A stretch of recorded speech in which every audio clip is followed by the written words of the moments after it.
Tinulungan ng UNTV News and Rescue Team ang motorcycle rider na sumemplang sa barangay San Matias, Guagua, Pampanga.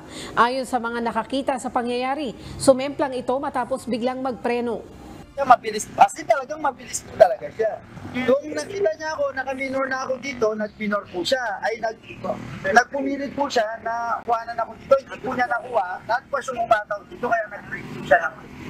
Sumemplang po siya. Wala po siya nag-break dun eh. Yung takuan ba na nakasakyan ng ito, parating ito mabilis. Pero hindi tumama. Wala nang sinusundan ba? Cellphone lang. Yung girlfriend na, dito po niya pangano. Tapos siya nag-slide na doon. Kumagsit siya hanggang doon.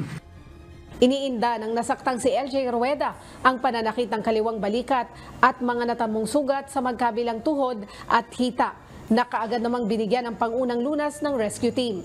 Matapos ang isinagawang initial assessment ng UNTV Rescue, dinala agad ito sa Diosdado P. Macapagal Memorial Hospital. Opo, galing po kami ng Bataan. Pauwi na po kami ng Manila. Nadaanin na po namin. Wala pa po kasing tumutulong. Patuloy na nagpapaalala ang mga otoridad na mag-ingat sa pagmamaneho. Leslie Widem, UNTV News and Rescue. Diyos ang aming sandigan, serbisyo publiko ang aming pinahalagahan.